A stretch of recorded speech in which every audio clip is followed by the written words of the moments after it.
dissolved, and we're going to work our way through it. So basically, as a measurement, as you saw earlier, we have an incident radiance, and we're measuring the transmitted radiance flux.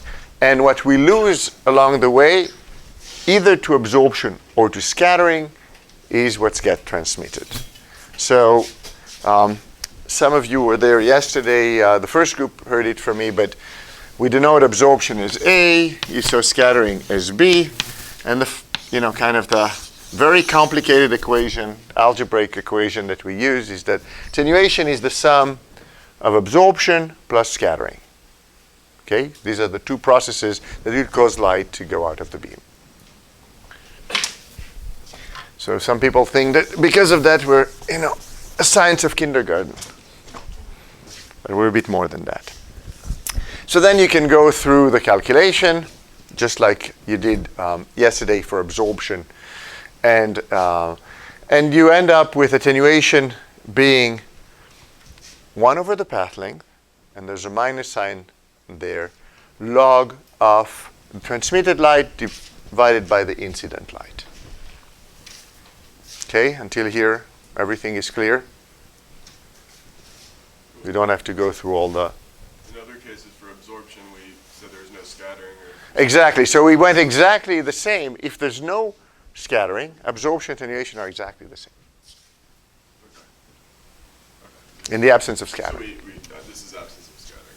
No, this is attenuation. So this is with scattering. This is what's transmitted. It's lost. Some of it is lost to absorption.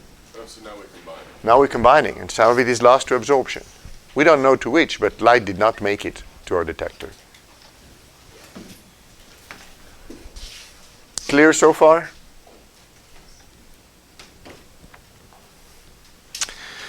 So now, measurement reality. Our detector is a finite detector. And you saw from Colin's previous lecture that the volume scattering function is extremely peaked in the near forward direction. And depending on how wide your detector is, you're collecting some of it into your detector. And then it doesn't count. It's scattered light, but it does not count as attenuation. So this means automatically that beam attenuation in reality is dependent on your instrument.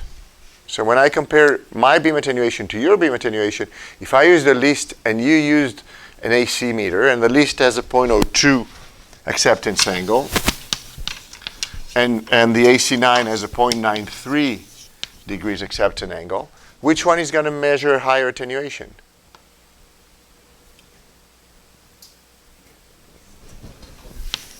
Which one?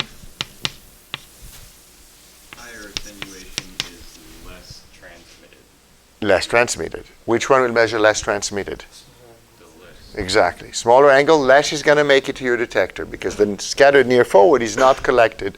It has a narrower acceptance here. Even then, isn't it like a Gaussian profile too? Like the width is not like a very strict width, or is it defined perfectly? I think it's pretty well defined. It's pretty well defined, yeah. I mean, they have lenses that, yeah, they have a pinhole, they have lenses.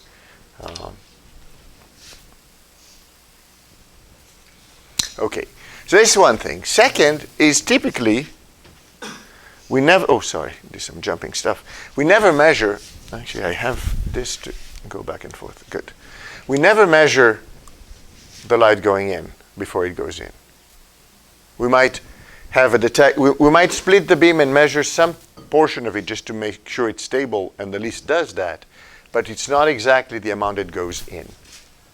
So rather than keep track of this, we're moving towards a reference. So we actually have a reference, and we do the ratio of, rather than do transmitted to the light going in, we do the transmitted relative to the reference. So we have a reference for which we also have this ratio, and the ratio of sample minus reference is what we're measuring. In our case, the reference, when we automatically use the instrument, it's the DI water at the factory for the AC meter. If you use the spec, this is your water relative to maybe a previous scan, and then you do the sample minus water So suddenly this, simply by logarithmic, if you do this minus the other one, you can combine them into sample to ref. So that's work only if your source is stable or at least monitored. You know your source. Because if your source change between your sample and ref measurement, this is not going to work anymore. So far, so good. So then there's another issue which we have not talked about, which has to do with salt. And I had to deal with it because I did measurements in Dead Sea. And Dead Sea has 250 grams per kilogram grams of salt per kilogram of water. So it's super saturated. It forms, you can see salt crystals floating in the water.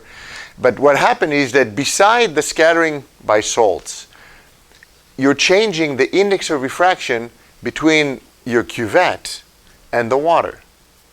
And every time you go between, so we have air, in our instrument we have first air,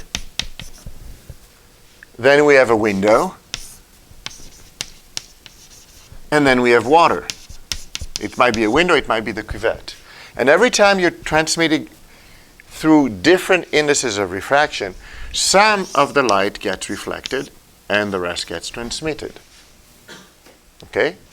And that goes air to window and then window to water. So air to window, the measurements are the same whether I have DI water or hypersaline water from the Dead Sea.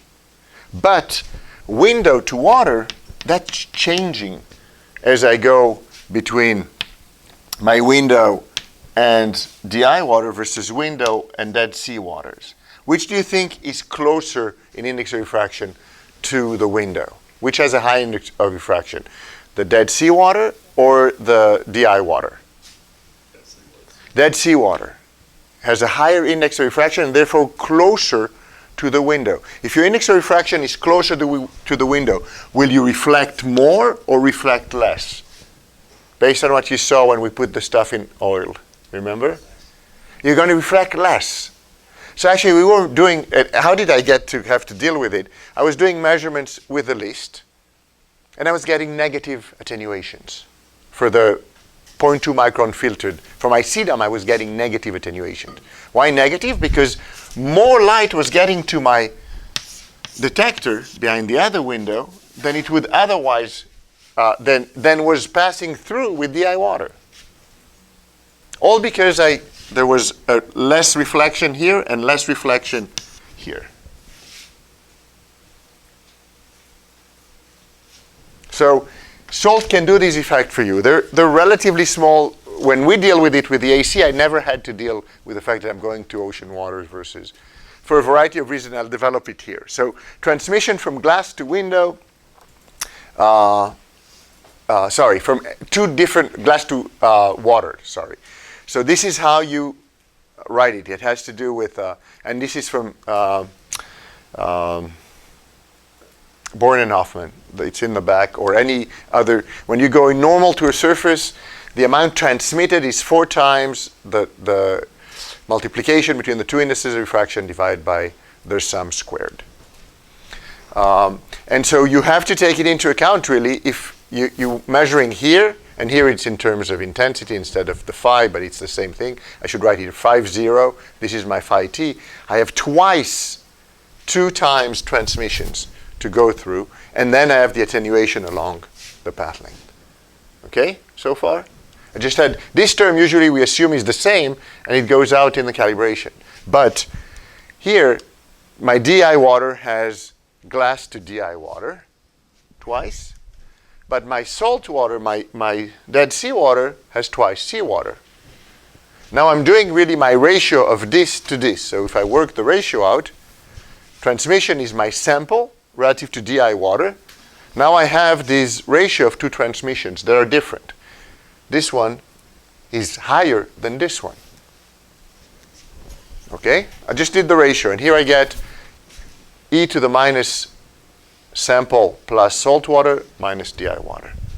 So far, so good. And then when I do this beam attenuation measured, it should be the log of this transmission. It's C sample plus salt water minus my water, and then I have a term here that has to do with the transmission. That usually we always ignore. This term is not there.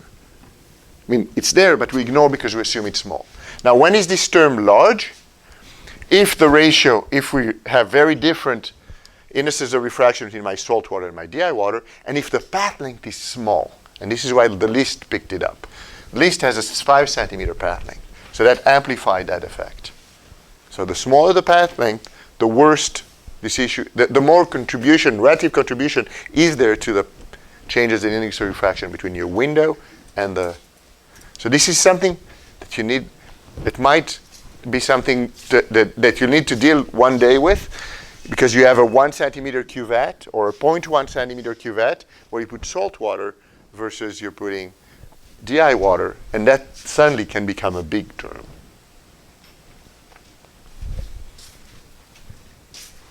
Okay? There's something about, and this is worked out in the appendix of the paper on the Dead Sea I didn't put here the reference. So just show this acceptance angle I just told you about. I just added this one a second ago because we were talking about it with respect to why did you guys see problems with salt versus maybe some of the issues with salt versus fresh water that one has to remember. And one has to remember also, and sorry, I didn't put it into here, these indices of refraction of water and of glass, they're wavelength dependent. So this ratio is not constant, it's wavelength dependent. And if you're using your 0.1 centimeter cuvette with salt water, which will make this really big, with salt water and fresh water, it can affect your spectral slope because this is changing with wavelength. So your CDOM spectral slope could pick up something that has to do with transmission through your cuvette. That has nothing to do with your sample. This is your sample, but this is part of what you're measuring. Okay, so here's another project if somebody wants to try.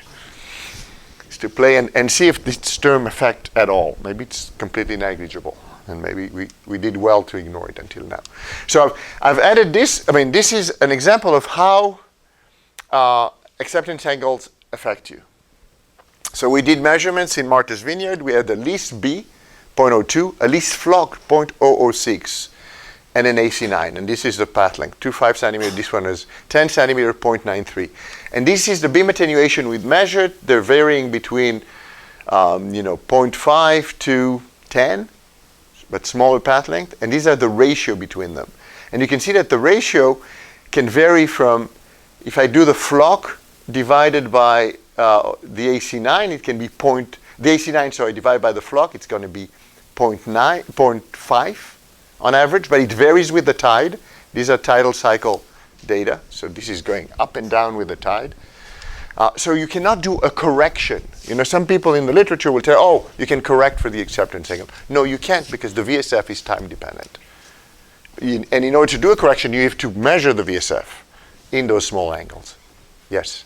Is the acceptance angle a design requirement because of the signal noise from the path length? So if you have a longer path length? No, it's not. It's an issue of signal to noise on one end. And with this instrument, they were designed to measure size.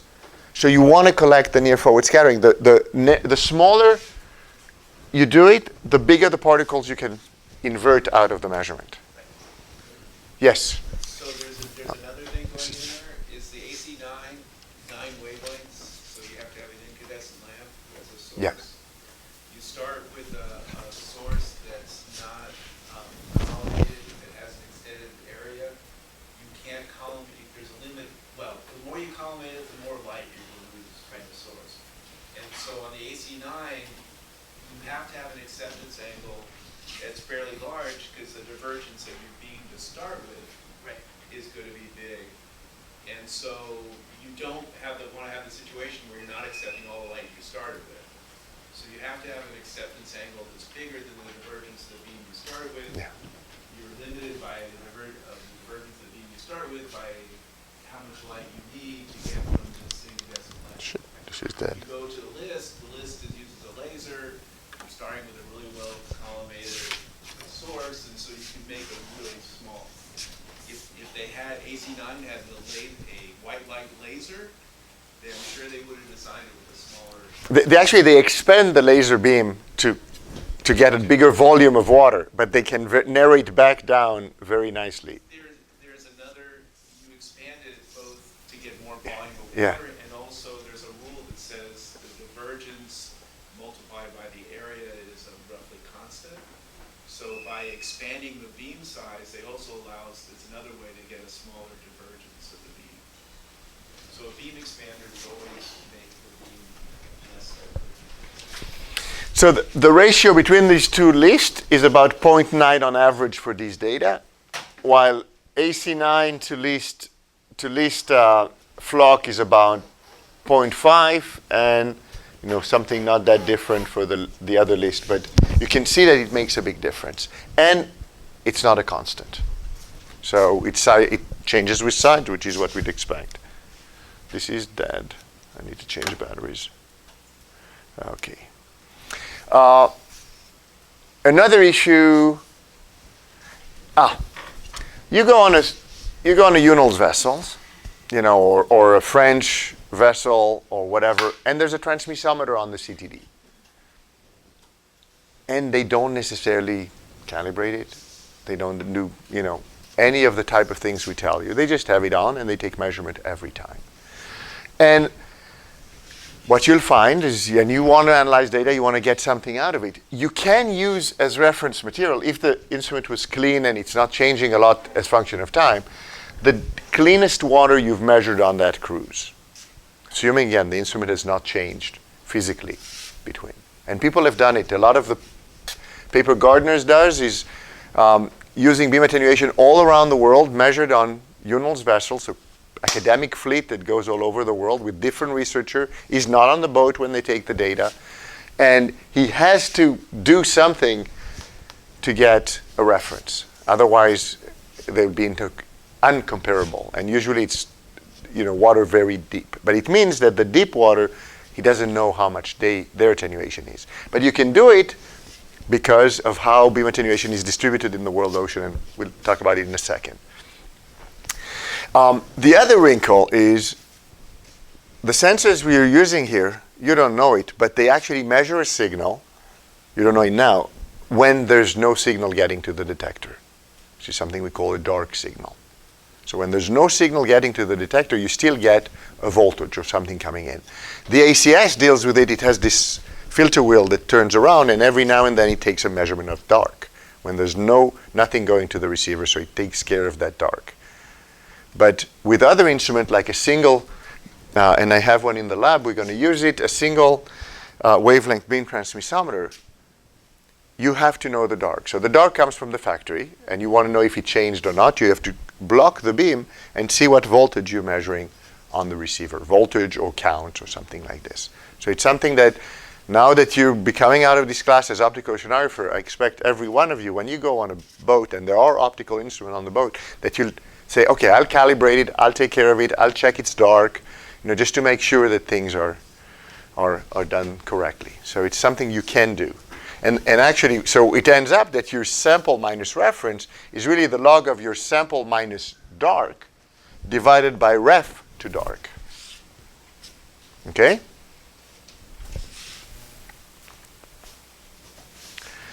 Okay, why do we like to do the beam attenuation? What do I like about it? Well, it's a very well-defined optical quantity. It's how much light made it to the detector relative to a reference for a given acceptance angle. I don't have to do any correction to the measurements.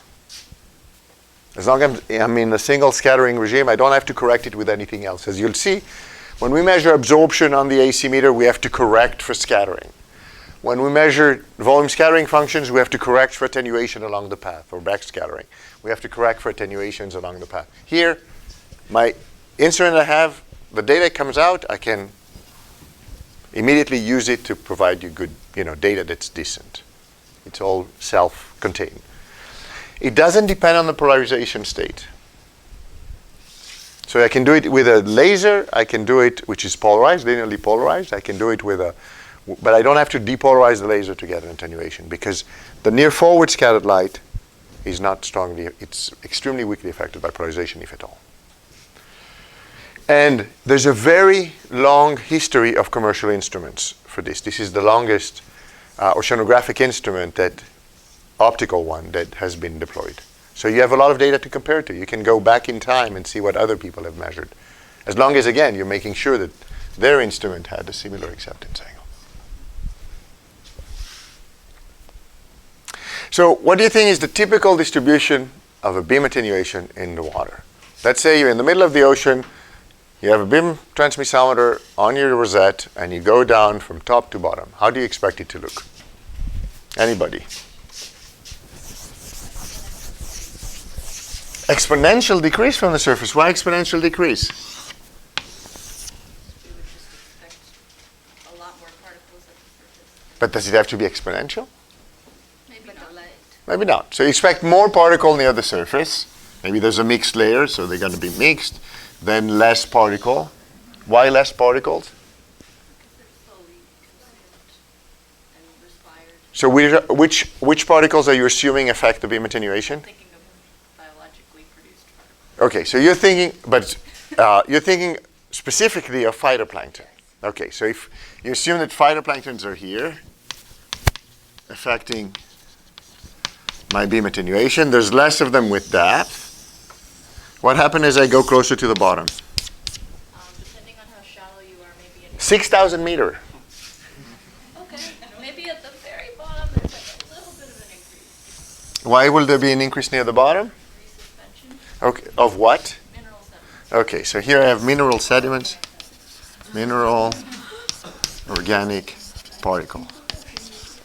Anybody wants to add something else here?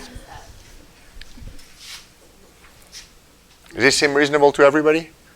You might get a little bump with like zooplankton feeding and that kind of messy. Bunked with zooplankton feeding. So will this be a spike It would, or I a? guess, flatten, that's maybe not the word, like extend the phytoplankton.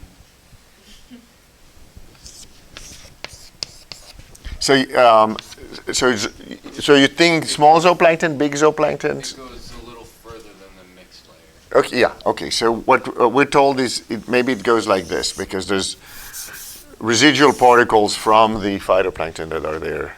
There'd be other particles in phytoplankton, What other particles than phytoplankton you think might affect it? any mineral, any particles. So what mineral particles do you expect in the upper ocean? Dust. Dust, maybe dust.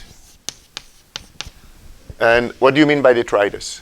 That's a great question. You told me detritus. So let's say non-algal particles, just as a garbage term that we know what it means. They're not algae, but they might be organic or inorganic. They have some, okay. Would there be any effect from changes in water temperature? Would that be too small on this scale? well, hopefully there may be, but they're very small. So one thing, I did not add it here, I should have. Actually, I did. It was in here, which I didn't tell you.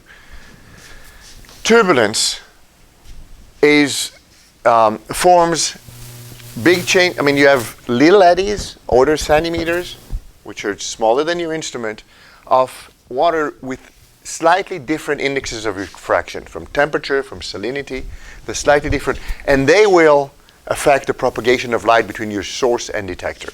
You've known it if you ever swam or dove with goggles at an entry of a river to the ocean. You see this schlieren. Light goes, you cannot focus on something because the light rays are redirected by the turbulence. That happens to these instruments as well. It's very near forward directed, and therefore it will affect your least instruments. With the AC-meter, because we pump through, that mixes more the water because the acceptance angle is bigger. I've never seen a paper reported with the least. I've seen many. In an estuary, as you profile with the least, suddenly you will interpret that there's a layer with huge amount of particles. Turns out, often it's not huge amount of particles, it's turbulence. And you can separate the two if you have a profile of physics, of n square, of how stable the water is. And that shows up as really big particles, right? Well, it could show us as big particle. It could show us, but it's very time dependent. It's going to fluctuate in front of you. It will scintillate in front of your. So, yes. Who would just ask? You asked. Yes, temperature. You have to worry about crossing temperature's barrier. Okay, so here is. Gardeners have done a lot of those type of section in the ocean with Go Ship, where they go and do every day. They do these CTD drops here, in this case, down to 5,000 meters. And what you see is there's a tiny layer near the surface where it's high. Most of the ocean, it's very clear, very low. And then you get near the bottom, and you get these nephloid layers of suspension. But they're not tiny. They're actually very wide. Why do you think that is? It's because there's very little stratification. So it's much easier to resuspend stuff than it is in an estuary, where stratification doesn't let the particle make it all the way, or it takes much more energy to fight stratification. You don't have to fight a lot to get the water, because the density differences are really small. So this is a whole water column. But if I look at just the surface ocean, this is a classical paper from Kitchen and Zanneveld. What you see is the following. So what I have here is, what will be the best way to tell you? So the attenuation coefficient, so chlorophyll fluorescence is this dashed curve with a big chlorophyll peak here. This is from 3 different places in the North Pacific. This is the northernmost section, the southernmost section. You see the chlorophyll peak at around 100 meters. Then you have, this is your stratification. So this is density. It's low density near the surface, and it's mixed. You have a mixed layer. And then you have a very strong pycnocline. And then it goes down. And under the pycnocline is where you find this chlorophyll max. And then beam attenuation, much less variable. This is the solid black line. Much less variable than your chlorophyll that changes factor of 3 here and a factor of 3 here. Beam attenuation changes, that's this one. In the upper ocean, down to the chlorophyll max, here it's not changing at all. Here it's changing a little bit. Maybe it's from this is 0.42 to 0.44, so it's 0.02 in inverse meters. So less, about 5%, and same here. So we said phytoplankton, and immediately you'll say, oh, phytoplankton, it's this chlorophyll max. This is my phytoplankton. This is my beam attenuation, and beam attenuation does not seem to look like my chlorophyll. So what do you think is happening here? The deep phytoplankton are producing more chlorophyll. Excellent. So if you actually look at the ratio of chlorophyll to beam attenuation, you're going to get a profile that's exponentially increasing as light is exponentially decreasing. And actually, the beam attenuation is a much better profile of the particles in the water and the phytoplankton in the water than is the chlorophyll profile.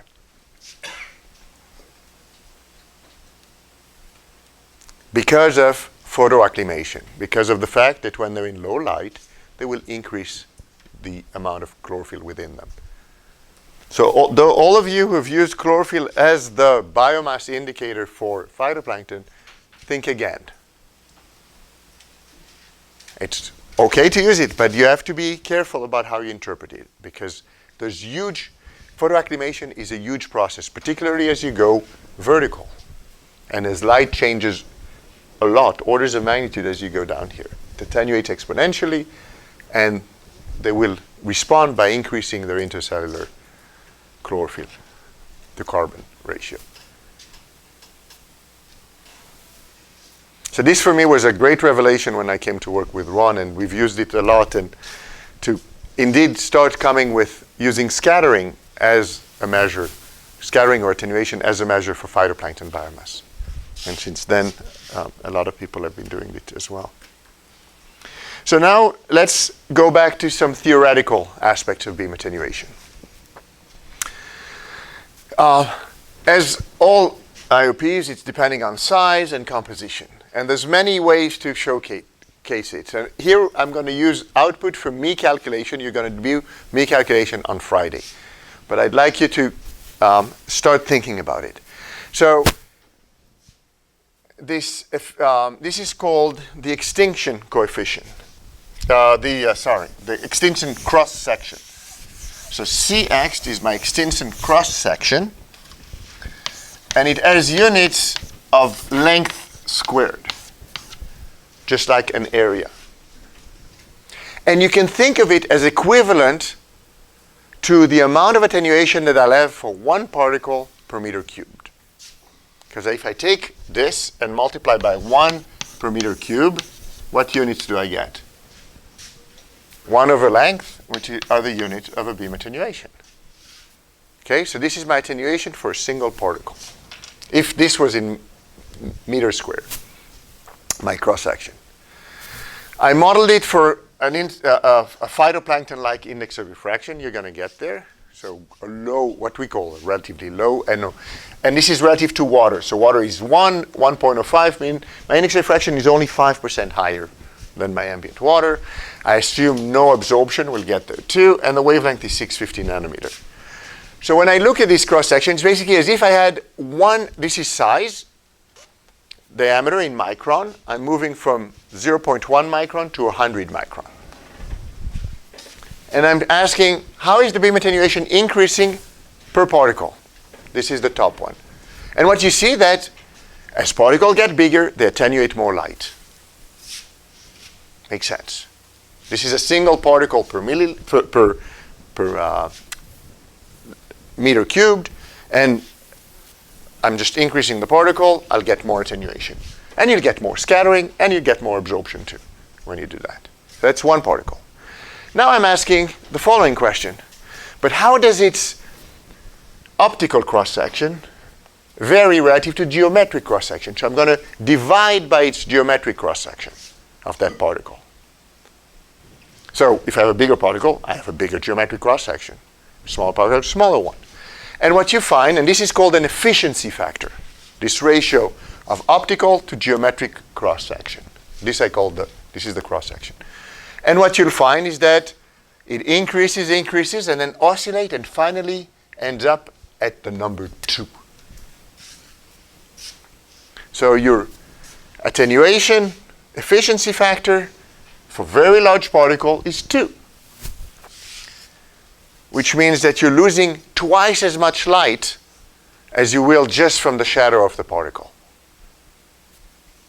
And the way to think about it is I'm losing 1 because everything that has gone through, I'm so big, everything that has gone through has been absorbed, and then everything that's diffracted equals what got absorbed through. So I have 1 for absorption, 1 for scattering, I'm ending up with 2. What? Yeah, so n prime is very small. Sorry, otherwise it would be 1. N prime is just very, very small compared to 1. But there's enough absorption that I get it. I get it. You're absolutely right. Sorry. This should be 0.0001. Thank you, Ken, for keeping me honest. Now notice that the areas of the big particle and the 0.2 micron particle where I started is very, very different. But once I get to particle bigger than 10 micron to about 100 micron, all of these have very similar efficiency factors, too. So you'll find us, when we talk about big particle, immediately we'll assume it's 2. We're not going to even worry about it. Kurt? Oh, I'm just stretching my legs. Oh. But I will bring up an interesting thing. Previous student in this class, Theo Costadino, he caught me at a conference in Korea in March, and he said, Kurt, when people are detecting planets around other stars by looking at how much the light dims when this planet goes in front of the star, do they have to take into account this efficiency thing of 2? In other words, are they seeing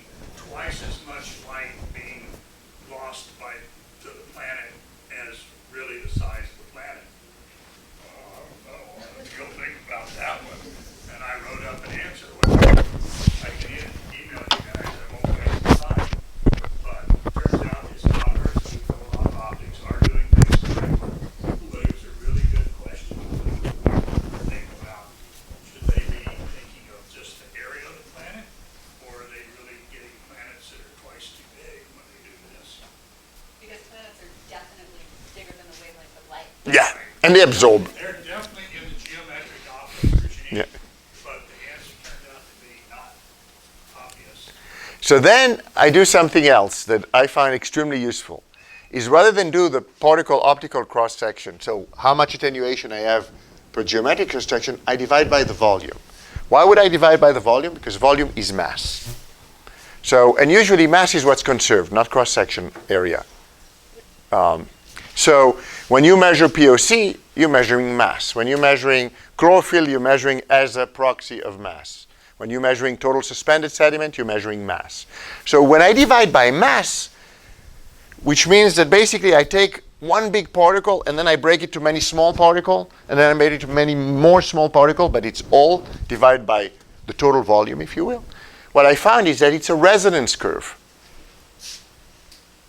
I have a size here of around 5 micron, where I get the most bang for the buck, the most attenuation per material. And that's very useful because this tells you when are you going to use a beam transmissometer. You're going to use it to study particles that are of this size because those are the ones that affect your measurement the most. Micron-sized particles are what's affecting optics. You want to study large zooplankton that are a few millimeters long? You're not going to use optics because they're not efficient in attenuating light. You're going to use acoustics, and you're going to match the wavelength of the acoustics to the size of your organism, or the size of the swim bladders if you're doing fish. So these are all scattering interaction are resonant interaction. There's certain sizes that are going to give you the most bang for the buck. And depending on the question you have, you're going to match your tool to the question. Colin. If you had a far UV laser, how far could you go down? Right, you're using 650. Yes. So a factor of 2, I'd probably go. Yeah, so would it get you down into the micron-sized particles? Yeah. I mean, I'm already, here I'm 5 micron. Yeah. Or 4 micron is mine. So you can use different wavelengths to probe different sizes. And this brings us to the next topic, which is, here we're looking at it, here we have we've done the same calculation, but we collapsed it because it's a function of size, index of refraction, and absorption does play a role, but not a big role in that resonant interaction. So this is still particle beam attenuation to volume ratio, so this resonant curve. And I'm looking where the resonant is, and I see that it's changing.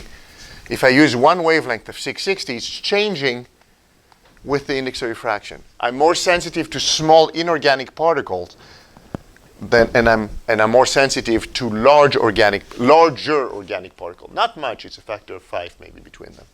Absorption is not changing a lot. It's changing in the molecular side, the less than 0.2 micron, but not changing overall beam attenuation tremendously within the amount that there are. And I'm going to explain what this n prime is in a upcoming lecture.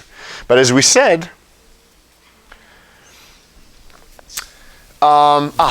we'll get to the size in a second. But now, as empirical beam attenuation to mass ratio. So TSS, I'm doing TSS, measuring stuff, only changes by a factor about 2 between organic and inorganic particles. Even though the index of refraction of the two are very different. One is like 1.05, the other is like 1.2. So one is 20% higher than water, the other is 5%. How come? What do you think is the reason? And I know I told some of you when we were in the lab. Do you remember those carbohydrate balls? They start with a very high index of refraction and very small. And as they swell with water, the index of refraction becomes more like the water. Phytoplankton are to a large degree that. They're high in organic material like lipids and fats and sugars, but mostly are water. So the index of refraction is repressed by the water, but when you do these calculations, you do them for dried mass. Not for wet mass, but for dried mass. So overall, you don't see a huge difference between attenuation per mass, whether you're dealing with organic particle or inorganic particle. Factor of 2 is small compared to everything else we have to deal with. So, and there's a great paper by Haas from 1996 where he basically built a phytoplankton optical properties from its constituents, from what it's made of. Highly recommended. I should add it to your folder. So going back to the sensitivity of beam attenuation to size, we just said that as we're moving from blue, Colin just told you, or UV, to red, I'm going to have a different response curve. So if I measure the spectra will give me some information about size, because I'm sensitive differently to different particles as I'm changing my light. The position of the resonance change, the width of this resonance change, the magnitude of the resonance change with the size of the particle. And I'll talk about it more tomorrow, because tomorrow I talk about the relationship between size and optical property, but I just wanted to mention it here. So single wavelength, or maybe I'll say something about it soon, but single wavelength beam attenuation and biochemistry, we found it correlates well with total suspended mass, particulate organic carbon, particulate volume, phytoplankton pigments in area where light and mixed layer depth are stable, and light relatively constant. And we'll get more of this tomorrow from Ivona, so I'm not going to expand much on this. Many studies going back to the 70s, this is 77, correlate beam attenuation with a total particle volume. Here, particular dried mass versus beam attenuation in different places in the ocean. So long history, but if you take all these measurements and throw them on one curve, you find the following. That beam attenuation to SPM varies from about 0.035 maybe to 0.9, most measurement. There's an outlier here, that's one user's, I'm not going to look at it, but here several studies have found that this ratio goes down when you have a lot of suspended mass in your study area. What do you think might explain this? Something we talked about. So when you have a lot of suspended sediment, do you think the size is affected? When do you have a lot of suspended mass, typically? When there's a big storm? Sure, after a hurricane. After a hurricane. And will the particle size be larger or smaller than before the hurricane? Larger. The reason it's larger is because big particle settle much faster than small particle. So if you have a lot of energy in the water, you'll tend to have bigger particle. Now, bigger particle scatter more in what direction? Forward, which you're not going to pick up with your beam attenuation meter. So your beam attenuation to mass, that could explain this. I'm not saying it does. We weren't there. We didn't measure size distribution. But it could be the reason why, if you have a lot of SPM, the general relationship is going to change from this plus minus 30%, relatively speaking. And this is very useful because a lot of people measure SPM here. If you measure beam attenuation, you can do this ratio and see, just as a check, am I getting reasonable values? Or do I have a Nature paper on how it changes in my environment? Yes? How about the same thing we talked about earlier? With all those people are measuring with probably their standard transsonometer. So, Really high determinant. Is the transsonometer not working really? Is your path length how much of this do you think is a bad transmissometer? If that's the reason, that's awesome, because they're still so close to each other. I find this amazingly reassuring. These ones. Well, some of them are the same people that measured here, but in a different environment. Right, but now they're using the same transsonometer they're measuring. You're saying it's too long a path length. That's possible. Yeah, another explanation is that this might be just a wrong path length they get too many multiple scattering forward that is giving them less beam attenuation that they will otherwise get. Excellent. So another potential explanation. So we talked about that. Okay, so sorry, the slides are not very well organized. So if you go back to here, we said it's sensitive to wavelength. Now if I look at spectra, so now I'm doing the spectrum of beam attenuation, and looking at at particle size distribution, Volz 1954, and I'll get back to it tomorrow, but I wanted you to see it because it's relevant in terms of the beam attenuation spectrum, said, and he did a theoretical calculation for spheres going from 0 to infinity that are not absorbing. If you do that, they should not ever be called hyperbolic distribution. It's a power law distribution.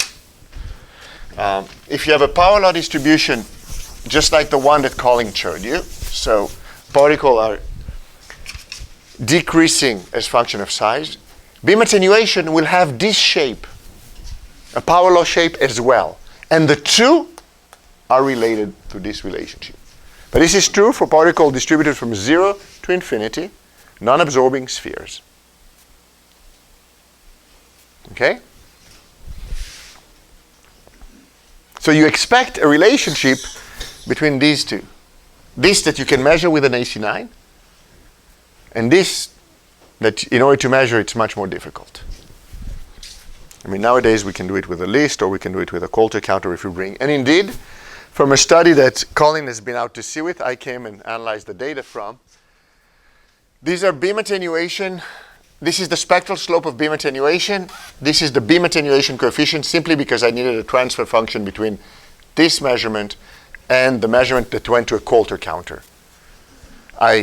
This is the spectral, or the exponent of fitting a power law size distribution to the size distribution data. So D and D, we fit a curve like this. We're getting this beam attenuation here, and the difference is not exactly 3, as Volt said, but it's not very far from this 3. So that was really cool to be able to link your beam attenuation measurements now to get some size indicator. Okay, so when your beam attenuation is flatter, your beam attenuation spectra for particles, you expect that on average you have bigger particles. When it's steeper, on average you have smaller particles.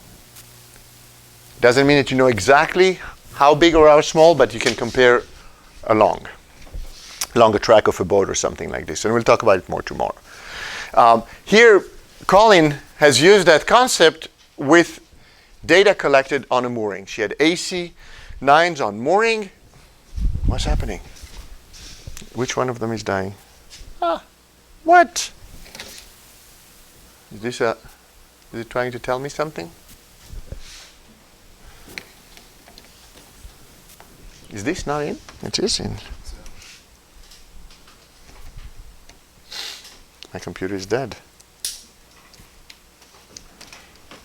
Maybe you should put in another one?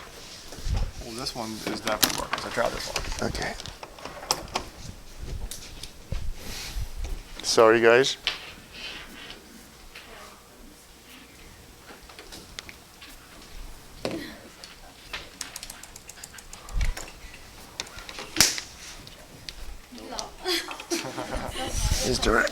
Is this not it? No, it's in. Ah! I'm gonna reboot my computer. No, I know Colin is gonna laugh at me because I have a Mac. I don't know, it just died for some reason, it lost the connection. Did it go to sleep? I don't know what happened, but it's not doing anything. What? It is plugged in. It is plugged in, and we checked again. Well, we may need to play it from another computer. It's on your website. Oh, it was not charged. It wasn't charging from that port. Now it's charging. Yeah, I got it. Yeah, it's gonna work. So you always do is check the power. This is one more. No, it's not this. It's somehow the port it was using. The first question they'll ask you is it plugged in? Is it 99% of the time it's always power? Did you switch the battery? Exactly. Did you charge the battery?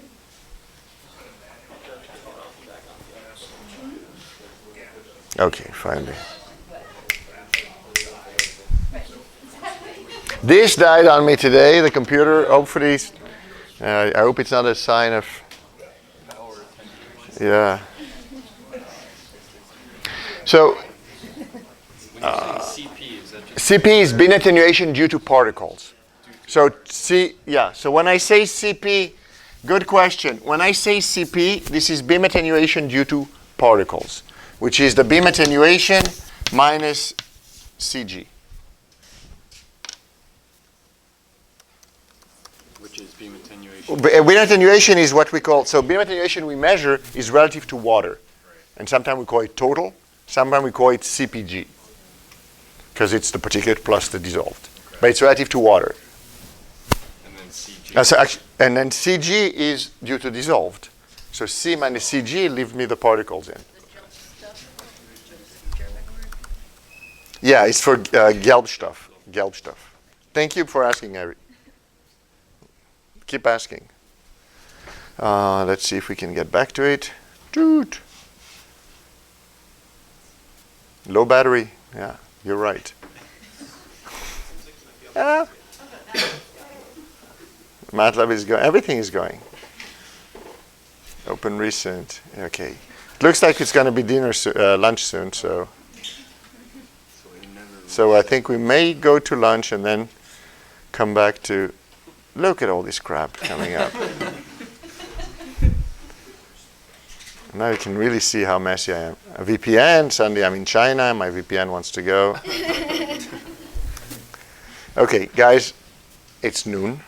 So we're going to go to lunch, and then we're going to finish this extremely embarrassing talk when we come back. So I was here. Let's come back at 1:20. I have about